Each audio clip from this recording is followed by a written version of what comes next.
Glándulas suprarrenales, corteza. La corteza es la parte más importante de la glándula. Es esencial, vital. Si se destruyera por algún motivo, no hay vida, la persona muere. En la corteza se reconocen tres zonas. La zona glomerular, que constituye el 13% de la corteza. La zona fascicular, que constituye el 80%. Y la zona reticular, que constituye el 7%. Igual 100. En la zona glomerular, las células están dispuestas en acúmulos. El citoplasma lleno de gránulos. Así van a ver en la práctica. Estos gránulos son las hormonas. En la zona fascicular, las células se disponen en cordones, láminas o cordones de células. Y en la zona reticular, las células pueden estar en cordones o pueden ramificarse y volverse a anastomosar, formando una especie de red. De ahí el nombre de reticular, ¿no? Reticular. La secreción de estas hormonas en estas zonas es regulado por otras hormonas, como ser ACTH. ACTH. Bien, la ACTH. Pero en la zona glomerular principalmente es el sistema renina-angiotensina. El sistema renina-angiotensina. Renina-angiotensina-aldosterona es el nombre completo de este sistema. En esta zona se liberan un grupo de hormonas que en conjunto les llamamos mineralocorticoides. Mineralocorticoides. La zona fascicular libera o secreta las hormonas glucocorticoides. Glucocorticoides. Y la zona reticular, los gonadocorticoides. Corticoides, ¿no? Al final, gonadocorticoides. Un ejemplo de mineralocorticoides tenemos a la aldosterona. ¿Cuál? Entre los glucocorticoides, puede ser el cortisol, me dijeron, ¿no? La clase pasada. Esto ya hemos visto, estamos repasando. Un ejemplo de las gonadocorticoides, los andrógenos. Los mineralocorticoides, ¿cuál es la función de los mineralocorticoides? Son los que se encargan del equilibrio hidroelectrolítico de sodio, agua. Que nuestros líquidos se muevan depende de la aldosterona. Los glucocorticoides, estos regulan el metabolismo de los carbohidratos, la glucosa. También inhiben o suprimen las reacciones inflamatorias y alérgicas. Destruyen linfocitos, inhiben la mitosis de los linfocitos en los nódulos linfáticos, los centros terminales de los nódulos linfáticos. Finalmente tenemos a los gonadocorticoides que aumentan las características sexuales secundarias, las manifestaciones sexuales secundarias. No es muy significativo esta zona, ya que la secreción que produce es mínima, pero se hace importante o adquiere importancia cuando hay una hipersecreción. La otra parte de la... Doutor, como é o nome desse sistema aqui? Primeiro? ¿Qué sistema? Sistema renina-angiotensina.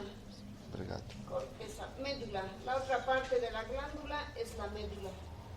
Las células se disponen en acúmulos y en cordones. Las células de la médula se llaman feocromocitos. Feocromocitos o células argentapines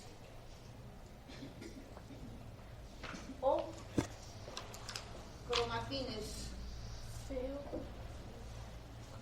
Estas células secretan dos hormonas, la noradrenalina y la adrenalina. La noradrenalina es un vasoconstrictor que aumenta la presión arterial. La noradrenalina es un neurotransmisor vasoconstrictor que aumenta la presión arterial. La adrenalina aumenta el consumo de oxígeno. Aumenta el consumo de oxígeno, aumenta el metabolismo, moviliza a la glucosa de los depósitos, aumenta la frecuencia cardíaca, la actividad muscular. En resumen, aumenta el metabolismo. Cuando dicen esta película no es apto para cardíacos, y algo importante, prepara el cuerpo para situaciones de miedo, fuga, de lucha.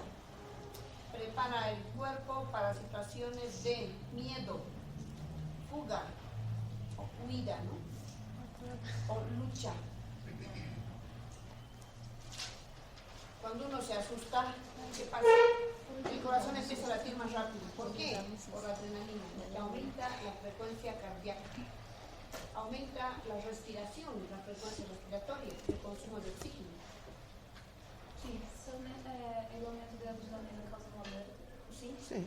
puede. No siempre, pero puede. Se o coração da Sobre pessoa todo for en ruim. aquellas personas que ya tienen algún problema cardíaco.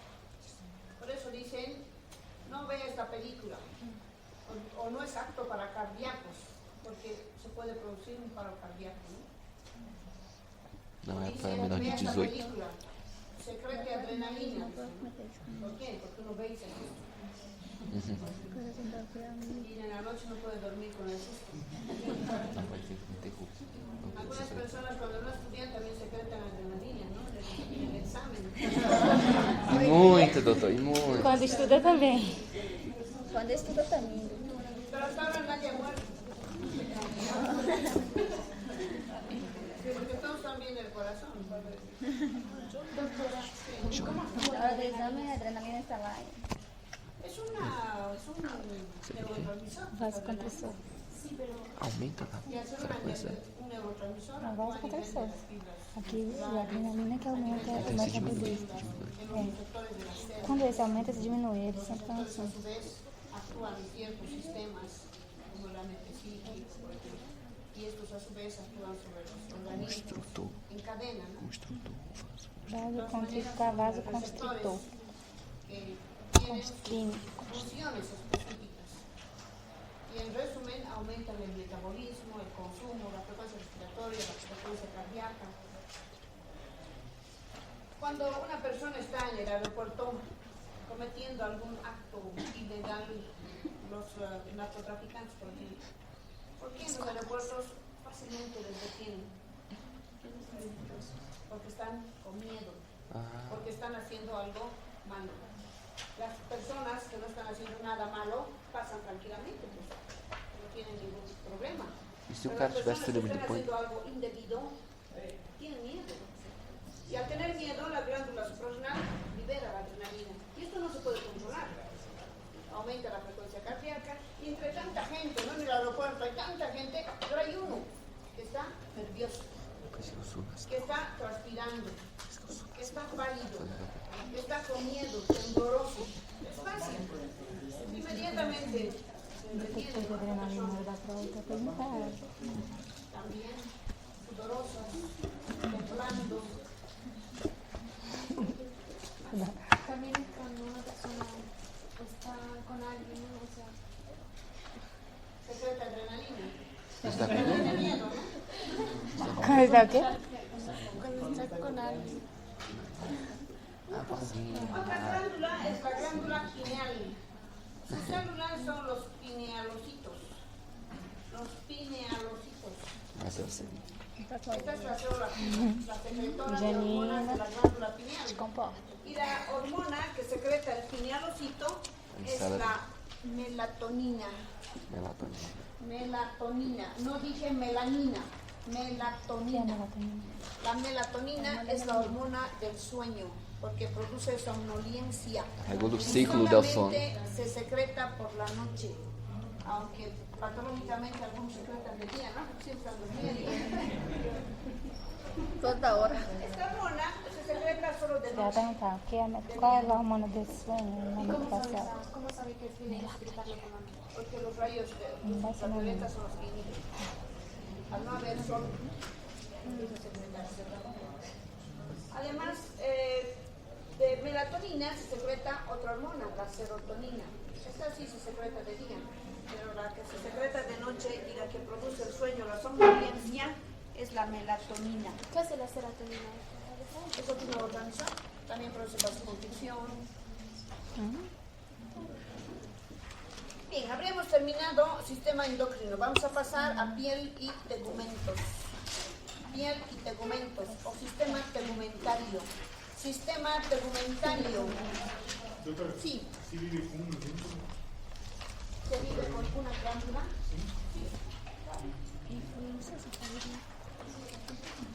Hã? Que foi? Vamos a entrar a otro capítulo. Botou aqui a informação.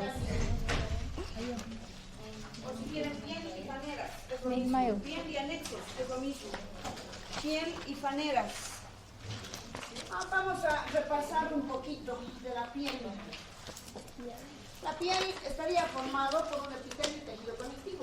Repasaremos entonces el epitelio de la piel. ¿Otra vez? Epitélio estratificado plano queratinizado. ¿De acuerdo? Epitelio estratificado plano Queratinizado.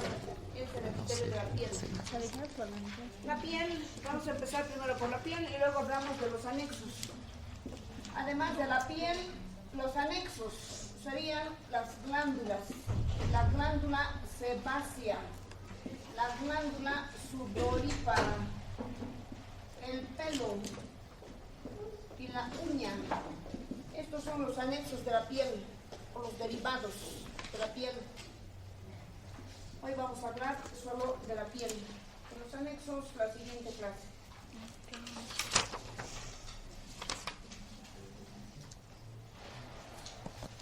La piel está formado por un epitelio, entre paréntesis, epitelio estratificado plano queratinizado. A este epitelio le vamos a llamar epidermis. Un componente de la piel es la epidermis. ¿Qué es la epidermis? El epitelio. ¿Cuál es el epitelio de la epidermis? El estratificado plano queratinizado. Además de un epitelio, hay tejido conectivo. Tejido conectivo. ¿Cuál es el tejido conectivo de la dermis? Pero hay muchos densos. Poder? Denso Tejido regular. conectivo, Denso regular. denso regular. Denso regular. Irregular. Van a revisar, estamos simplemente repasando. De todas maneras, este tejido conectivo le vamos a llamar dermis. Estos dos son los componentes de la piel, la epidermis y la dermis, un epitelio y tejido conectivo. ¿Qué tipo de tejido conectivo van a revisar para la siguiente clase? Me va a avisar Paulo. ¿Cuál es el epitelio, o digo, el tejido conectivo de la dermis? Ahora, epidermis. Ya sabemos qué es la epidermis. Un epitelio estratificado, plano, queratinizado, que se encuentra en la superficie.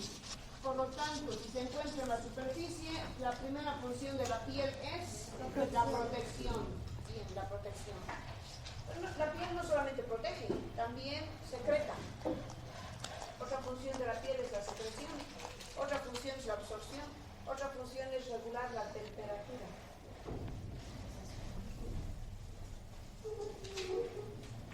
Cuando una persona está con fiebre, ¿qué pasa? Transpira más. Cuando hace ejercicios, transpira más. Cuando es invierno, casi no transpira.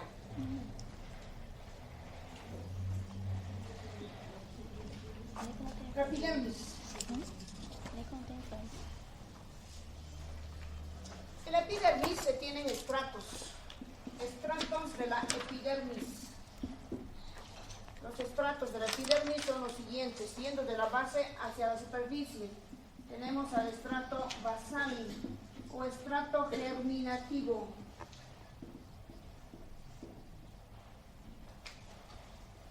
Yendo yendo de la base hacia la superficie. Voy a anotar aquí abajo. Estrato basal o germinativo. Otro estrato es el estrato espinoso. Otro estrato, el estrato granuloso. El estrato lúcido y el estrato córneo. Estos son los estratos de la epidermis, yendo de la base a la superficie. Cada estrato, a su vez, consta de varias capas de células. ¿De cuántas capas de células estamos hablando? De más de 35 capas de células. Aquel epitelio estratificado plano queratinizado que hemos dibujado en la teoría esquemáticamente como más de 3 capas, porque más de 2 ya son epitelio estratificado. Hemos dibujado 3 o 4. Como esquema estaba bien. Ahora que estamos analizando no estaba tan bien, porque la epidermis tiene 5 estratos y en cada estrato hay un montón de capas de células. Si contamos son más de 35 las capas de células. El estrato basal es el estrato de la base. Esta que sea nuestra lámina basal, esta la dermis y aquí la epidermis. Vamos a hacer un dibujito de la epidermis. El estrato basal está formado por una sola capa de células. Una sola capa de células cilíndricas bajas o cúbicas altas. Pueden ser cúbicas altas o cilíndricas bajas. El estrato basal está formado por una sola capita de células. En la cara basal tiene gran cantidad de hemidesmosomas que se unen a la lámina basal y al tejido conectivo. Y desmosomas, ¿no?, alrededor. Esta capa sufre mitosis. Las células pueden dividirse y van a reemplazar a las células de la superficie. El estrato basal está formado por una sola capita de células. Estas células, además de tener desmosomas y desmosomas, sufren mitosis, se dividen. Y de ellas depende la producción, la diferenciación, la existencia, diremos así, de la epidermis.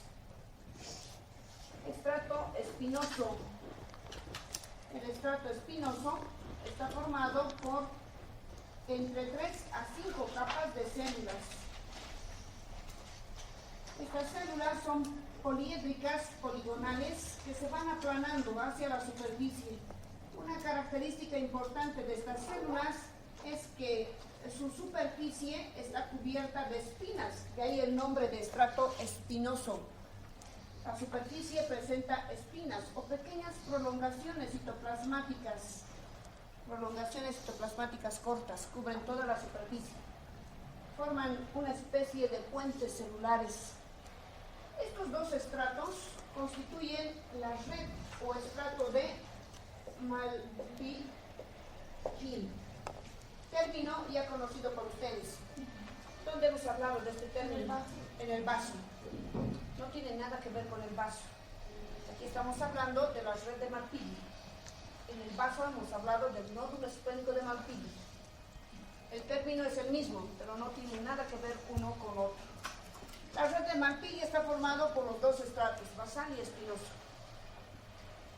En el estrato espinoso, además, se tienen gránulos en el citoplasma, unos pequeños gránulos que se llaman gránulos de recubrimiento de membrana. Gránulos de recubrimiento de membrana. ¿Qué contienen estos gránulos? Contienen lípidos. Pero estos componentes lipídicos se alojan en el citoplasma, no se secretan. Las capas más profundas del estrato todavía sufren mitosis. Las capas más profundas del estrato también sufren mitosis. Luego tenemos al estrato granuloso, formado por 3 a 5 capas de células. Estas células son células planas.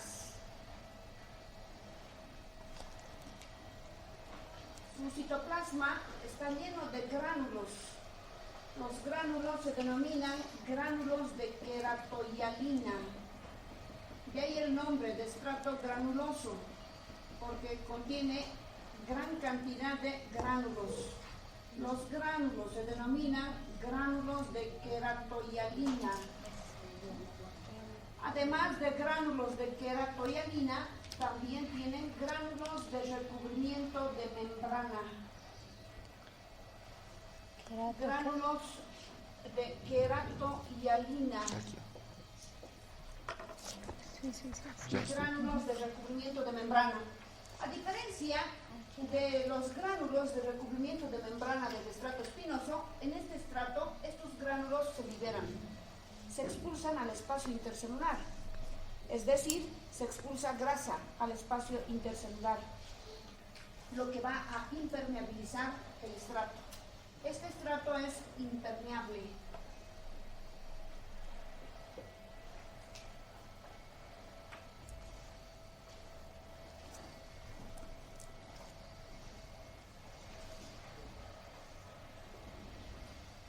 Como los gránulos de queratohialina son abundantes, son tan numerosos, esto altera el funcionamiento de la célula.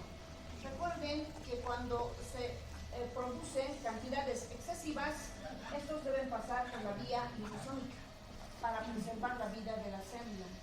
Aparecen los autofagosomas. Los autofagosomas van a iniciar el proceso de digestión de los organitos y obviamente que la célula va a morir. Ahí es donde empieza el proceso de la digestión y la muerte celular. Esto de la muerte celular es un proceso fisiológico normal en la epidermis. Las células tienen que morir. Luego se van a desprender. Las células del estrato granuloso van a producir otras células nuevas. Estas van a subir a la superficie y luego se van a desprender. Y es un proceso constante de la epidermis. Aparecen los autofagosomas y se inicia la muerte celular, que se acelera porque los nutrientes del tejido conectivo ya no pueden pasar a los estratos superiores, porque esta capa es impermeable. Luego tenemos al estrato lúcido, que solo se encuentra en las pieles gruesas, no en las delgadas. Si clasificamos a las pieles, hay piel gruesa, piel delgada, bien gruesa, moderadamente gruesa, bien delgadita. Piel delgada, por ejemplo, tenemos en la cara, en el cuerpo, ¿no? En la espalda, en el abdomen. Piel gruesa en las palmas, en las plantas de los pies. Moderadamente gruesa en el cuero cabelludo. Piel bien delgadita en los párpados, en genitales. La diferencia estructural entre las pieles es el estrato lúcido. Si hay estrato lúcido, estamos hablando de una piel gruesa. Si no hay estrato lúcido, es una piel delgada. Haremos el esquema de una piel gruesa y vamos a dibujar el estrato lúcido. El estrato lúcido está formado por unas 5 capas de células planas. Estas células son células que carecen de organitos. Son células muertas. La mayoría está muerta. Voy a colocar núcleo en alguna célula. La mayoría ya están muertas porque ya empezaron el proceso en el estrato inferior. El citoplasma contiene gránulos de queratohialina y además gránulos de eleidina. Eleidina, importante el gránulo. Este gránulo de eleidina es un gránulo refringente, transparente, translúcido. Le da la refringencia a la epidermis. Los labios, el borde libre de los labios, no se parecen a la piel de la cara, ¿no? Son diferentes. Los labios parecen transparentes. Y es que tiene gran cantidad de estrato lúcido y gránulos de eleidina. El borde libre de los labios es tan transparente que podemos ver hacia adentro al tejido conectivo. Y por eso los labios son rosados, ¿no? O rojos. ¿Por qué se ven rosados los labios? Porque estamos viendo a través del epitelio, que es translúcido, a los vasos, ¿no? Y al tejido conectivo que es rosado. Otro estrato, el más superior, es el estrato córneo. Este estrato tiene más de 15 capas de células planas, muertas, sin núcleo, sin organitos, que se desprenden como si fueran escamas de la superficie. Dependiendo de la piel, del grosor de la piel, pueden haber más de 15, 30, 35, 40 capas de células. Este es el esquema de la epidermis de la piel, que no se parece en nada al epitelio que ustedes han dibujado en la práctica. Ahora que saben que así es la epidermis, van a mirar su dibujito del epitelio certificado plano queratinizado. Y ustedes se van a poner la nota. Oh, La meu nota, 10, eu boto 10 pra mim. yo creo, ¿no? 10. Voy a bajarle su nota. Tramao. Su dibujito era un desastre, ¿no? Y todavía me decían, está bien. No les he dicho que estaba mal, es pésimo. ¿Qué han debido dibujar así, no? Tejido conectivo, epitelio. Así han dibujado. Y con núcleos aplanados arriba. Este era su dibujo de epitelio certificado para queratinizado. Ahora comparen esto con aquello.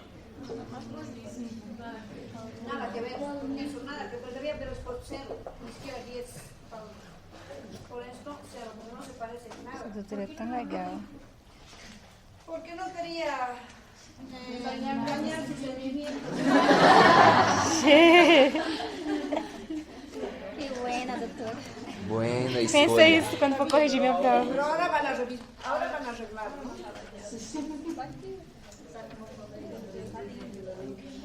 Resulta que en este epitelio se tienen varios tipos de células. Estas células que he dibujado, por ejemplo, tienen nombre. A partir del sistema circulatorio, estamos hablando de órganos, aparatos y sistemas. Órganos, aparatos y sistemas. Aquí vamos a profundizar. Hemos hablado de generalidades. Aquí ya tenemos que poner nombre a las células. Estamos detallando, estamos profundizando. No es complicado, pero deben saber la primera parte, ¿no? Como es el epitelio, estratificado, plano queratinizado. Pero dentro de este epitelio, las células tienen nombre. Igual que en el tejido conectivo, no todas las células tienen nombre propio. Aquí también. Estas células, por ejemplo, se llaman queratinocitos. En la epidermis se tienen 4 tipos de células. En la epidermis se tienen 4 tipos de células. Estas células son las siguientes. No confundir estratos con células. En la epidermis de la piel, o mejor dicho, sí, en la epidermis de la piel se tienen 4 tipos de células. Estas células son las siguientes. Voy a borrar esto. Doctor, una pregunta.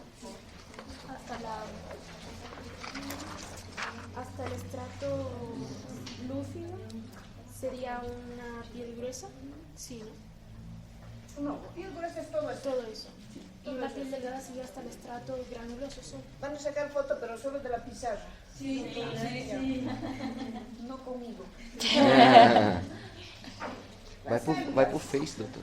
Queratinocitos. 1, 2, melanocitos. 3, células de Langerhans. 4, células de Merkel. Esas son las células de la epidermis. Una cosa son los estratos y otra las células. No van a confundir en el examen. Las células son los queratinocitos, melanocitos, Langerhans y Merkel. Queratinocitos. Los queratinocitos son la primera población celular de la epidermis. Son las células más numerosas, son las células más numerosas. ¿Qué forma tienen? ¿Cúbicas? ¿O cilíndricas? ¿O poligonales? ¿O planas? Pueden estar vivas o muertas.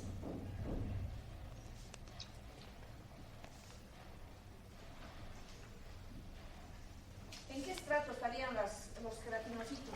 Según lo que acabo de decirles. ¿En el córneo?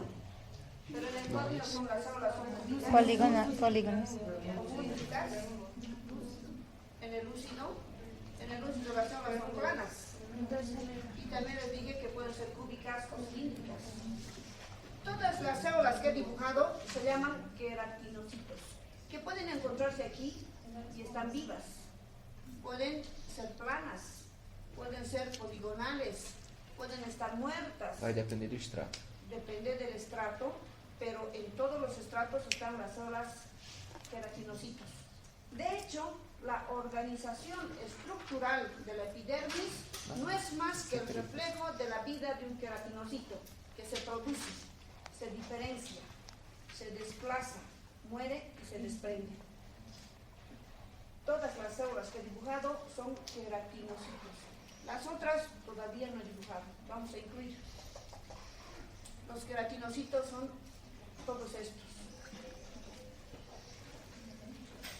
La organización estructural de la epidermis no es más que el reflejo de la vida de un queratinocito, que se produce en el estrato basal, se diferencia en los otros estratos, se desliza, muere y se desprende y se vuelve a formar, ¿no? Los queratinocitos.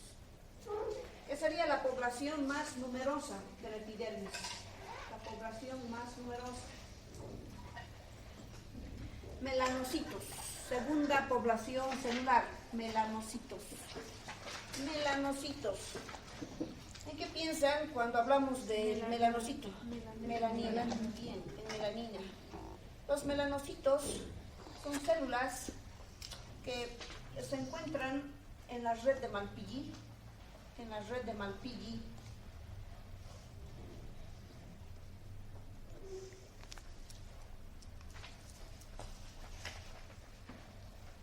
Pueden encontrarse también algunos en estratos más superficiales. Son células que presentan prolongaciones citoplasmáticas tipo dendritas. Su función es producir melanina, uno de los factores que determina el color de la piel. Uno de los factores, no es el único. Puede salir.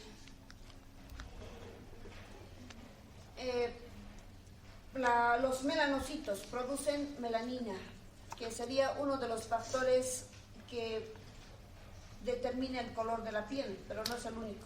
Hay otros factores que determinan el color, como ser, por ejemplo, la vascularización. La vascularización, cuando una persona hace ejercicio, ¿de qué color se pone? Rojo. Cuando una persona tiene anemia, ¿de qué color se pone? Pálido. Entonces la vascularización tiene que ver. Sí. Prolongación. Con la vitamina D, la melanina. ¿Tiene alguna relación? La vitamina D se absorbe para formar ciertas hormonas. Pero con la melanina y la vitamina D no. Más bien podríamos relacionar los rayos ultravioleta con la melanina. Los rayos ultravioleta estimulan la melanogénesis. Sí. Eso es. Pero con la vitamina D. ¿Es la vitamina D o es que es activada por los rayos solares? Por los rayos Sí. solares. Pero la vitamina D es una cosa y la melanina es otra cosa. Los dos son estimulados por los rayos ultravioleta. De ahí que una persona, por ejemplo, que está expuesta al sol, tiene la piel más oscura, ¿no? Que una persona que no está expuesta al sol. Ahora, hay factores ambientales que también tienen que ver con la coloración de la piel.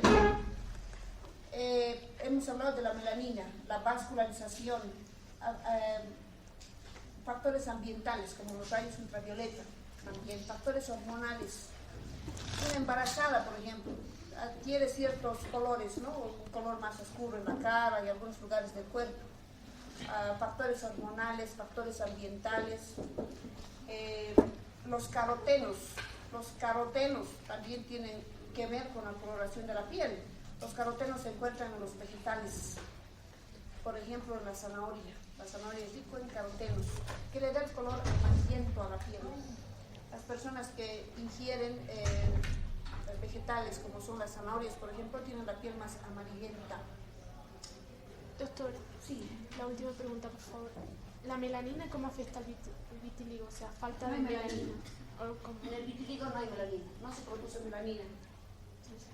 Las células no producen, ya sea por alguna causa. Pero en el vitiligo no hay producción de melanina. ¿A qué se debe eso? Puede ser a que no hay melanina, no se produce melanina, o no responden al estímulo. La cuestión es que o no hay receptores que perciben el estímulo para la producción, o puede ser que los melanosomas, que son los gránulos, no responden y no suben a la superficie y están pegados al núcleo. Con los rayos solares estos suben a la superficie, con la luz suben a la superficie. Pero en este caso definitivamente no se produce melanina. Hay muchos factores que participan en esto. El vitiligo es la pérdida, no la pérdida, la falta de melanina en ciertas zonas, ¿no? En ciertos lugares. Otra célula, he dibujado un melanocito. Sí, sí. Que tenemos dos tipos de células. Otras células, las células de Langerhans. Células de Langerhans. Hemos hablado de las células de Langerhans. ¿Dónde hemos hablado de las El células de sistema Langerhans? fagocítico. En el sistema fagocítico mononuclear. ¿Cuál es la característica de estas células? A ver, Georgina, despierta. Que actúan como defensa en la piel. No, el melanocito está entre abrazados. He dibujado aquí. Siempre. Dijimos en la red de Malpiqui. Ahí está. ¿Qué les tiene la característica? ¿Cómo es la célula de Langerhans? ¿Cuál es la función de la célula de Langerhans? Defensa, fagocitosis. Sí, dijimos, hay un sistema de macrófagos, células que fagocitan. Su función es la defensa. Donde están, defienden al tejido. Por ejemplo, la célula de defensa de la piel se llama célula de Langerhans. Entonces, la célula de Langerhans es una célula del sistema fagocítico mononuclear de defensa. Es un fagocito. Es una célula presentadora de antígenos. Es una célula presentadora de antígenos. Y se localiza en el estrato espinoso.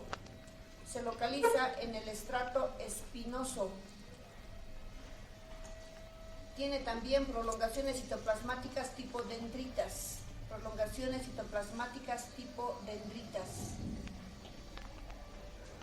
Y finalmente tenemos a la célula de Merkel. Es una célula mecanorreceptora. Es una célula mecanorreceptora que percibe.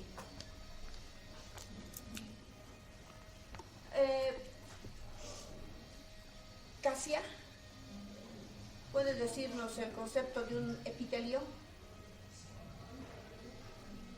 ¿Cómo es un epitelio?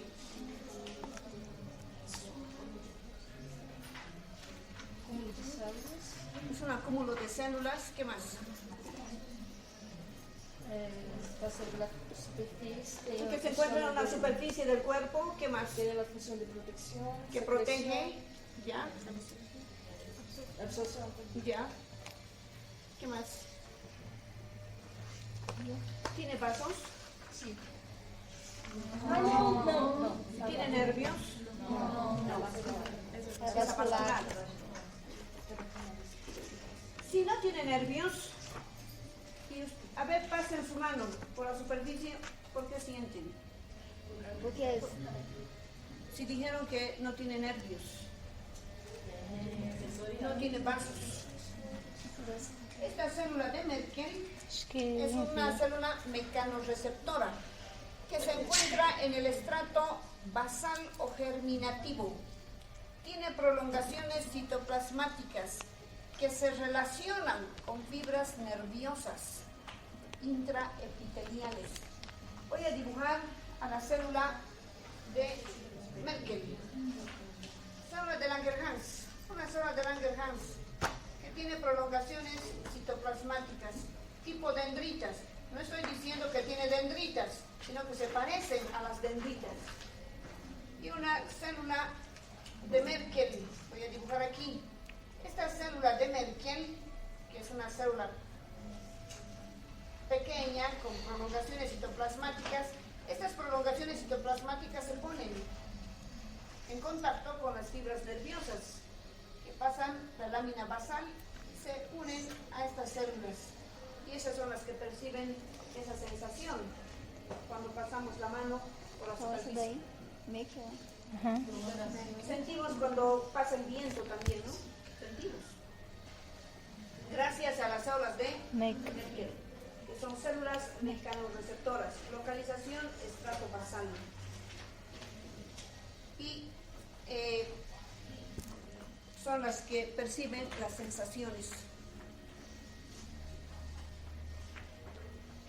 Doctora, Sí, si estas células están profundas, o sea, en la base. En la base del epitelio. entonces también las de Langerhans y los melanocitos también son los que se ven. Los que pueden que se encuentran. Sí, la sensibilidad. No, porque no tienen ninguna relación con fibras nerviosas, solo esto. Bien, hemos terminado de hablar de la epidermis. Ahora vamos a hablar de la dermis. Dermis.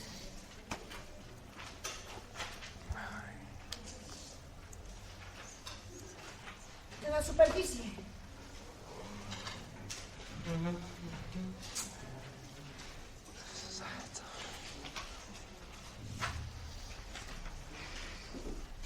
Esta sería la epidermis. Ya no voy a detallar porque no nos interesa, ya hemos avanzado. Ahora vamos a hablar de la dermis, que es un tejido conectivo. Pablo va a revisar qué tipo de tejido conectivo es, ¿no? De la dermis. Sí. Aquí hay una parte de la dermis y esta es otra parte de la dermis. Eu já Esta revisei. dermis que está en relación con estas papilas le vamos a llamar dermis papilar. Y a esta dermis que está en la profundidad le vamos a llamar dermis reticular. Hay dos dermis, una en la superficie y otra en la profundidad. La de la superficie se llama papilar porque se relaciona con las papilas dérmicas. En algunos lugares estas papilas son bastante notorias, por ejemplo en los pulpejos de los dedos, y se toman en cuenta estas papilas para la identificación personal, porque se dice que en todo el mundo no hay dos huellas digitales iguales, son las papilas, ¿no? Estas hendiduras de la superficie. Esas son las huellas dactilares. Esas son las huellas dactilares, las de la superficie, ¿no? Que ingresan. Esta piel no sería del pulpejo del dedo, porque si tuviera que dibujar del pulpejo del dedo tendría que hacer así. Esta que sea una piel delgada, digamos de la espalda, del abdomen. La dermis papilar tiene todos los componentes de un tejido conectivo. Esto es, ¿cuáles son los componentes de un tejido conectivo? Componentes de un tejido conectivo. Células y matriz extracelular. Esos son los dos componentes de cualquier tejido. Células y matriz extracelular. De células. Kedma, ¿cuáles son las células del tejido conectivo? ¿Ven que estamos repasando? Células del tejido conectivo. Pueden ser móviles y fijas. Fijas y móviles. Bien. ¿Y cuáles son las fijas? Los fibros. Fijas, hay un montón, ¿no? Móviles, hay otro montón. Todas estas células se encuentran en la dermis papilar. Y podemos añadir una célula más, melanocitos. ¿También pueden haber melanocitos en el tejido conectivo? Sí.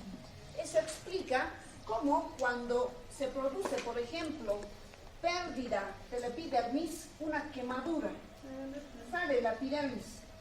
Inicialmente se ve un tejido conectivo sangrante, rojo, que duele mucho. Es un tejido conectivo. Con el tiempo esto se rellena. Los fibroblastos no van a dejar esto vacío. Van a rellenar y se rellenan con tejido conectivo. Pero ese tejido conectivo no es igual a la epidermis. Para nada. Son dos tejidos diferentes. Este es bastante frágil, muy delicado. Con el tiempo, este se va volviendo más oscuro, inclusive que el tejido vecino. ¿Por qué se vuelve más oscuro? Porque hay melanocitos en el tejido conectivo y con los estímulos del sol, pues obviamente que producen mayor cantidad de melanina. Entre todas las células que ya hemos mencionado, son las células de la dermis, o sea del tejido conectivo, vamos a añadir una célula más, los melanocitos. Sustancia intercelular. No les voy a preguntar cuál es el glucosaminoglucano de la dermis, ya saben. Aquí tenemos sustancia base y sustancia fibrosa, componentes de la matriz extracelular. De la parte fibrosa, la colágena. Hay 25 tipos de colágena. ¿Cuál es el de la dermis? ¿La colágena de tipo 1? Aquí en la papilar es la de tipo 3. En la papilar es la de tipo 3. 1 e 3, né? Ou só 3? 3. 1, não? Dermis reticular. Aquí tenemos otra dermis. Componentes de la dermis reticular. Células y matriz. En la matriz, sustancia base y sustancia fibrosa. De las fibras, la colágena de tipo 1. La colágena de tipo 3 y colágena de tipo 1. ¿Dónde se encuentra colágena de tipo 1, además de la dermis? En muchos lugares. En los dientes, en los tendones. Es una colágena bastante resistente. Podemos suponer el tipo de tejido conectivo de la dermis reticular. Además, en la dermis papilar se tienen unidades. Estas unidades se llaman unidades pilosebáceas. Unidades pilosebáceas. Pilo significa pelo. Sebáceas, glándulas sebáceas. Y en la dermis reticular se ven los adenómeros de las glándulas sudoríparas. ¿Se acuerdan del qué es un adenómero? Si hablamos de una glándula, ¿cuáles son las partes de una glándula exócrina? Partes de una glándula exócrina.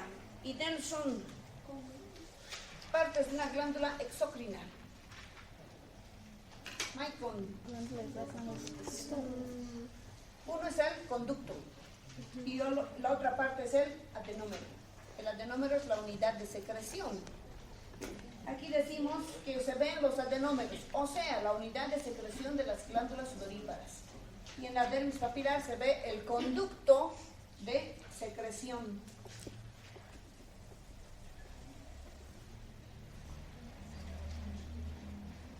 Esta es la dermis con todos los estratos y las células. Voy a dibujar una glándula sudorípara. Este es el poro sudoríparo, un conductito. Y este es el adenómero de la glándula sudorípara. Y en la dermis papilar se ve el conducto. Y aquí la unidad de secreción. En la dermis papilar también se ve la unidad pilosebácea, unidades pilosebáceas. Voy a dibujar un pelito. Este es un pelo.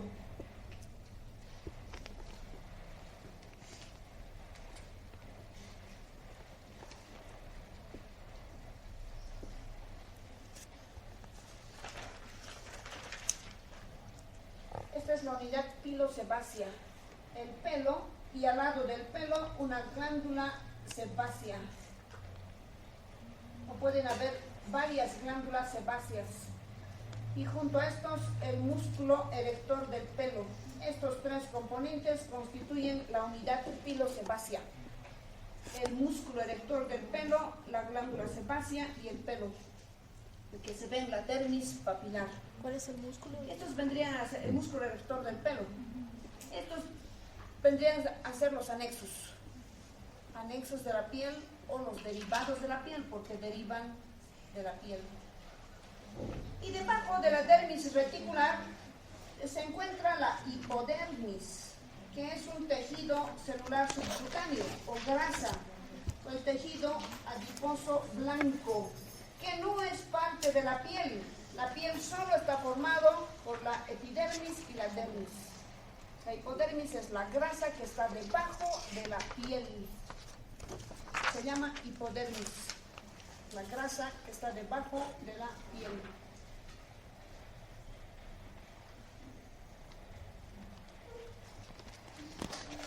No hemos hablado de nada nuevo, ¿no? Solamente hemos puesto nombres a lo que ya sabíamos. Hemos avanzado la mitad de piel. Yo creo que vamos a continuar la siguiente clase. Ahí quedamos, que les vaya bien. Perdóname, primero de esse conduto mais grande. Esta es la glándula sudorípara. Ah, sim.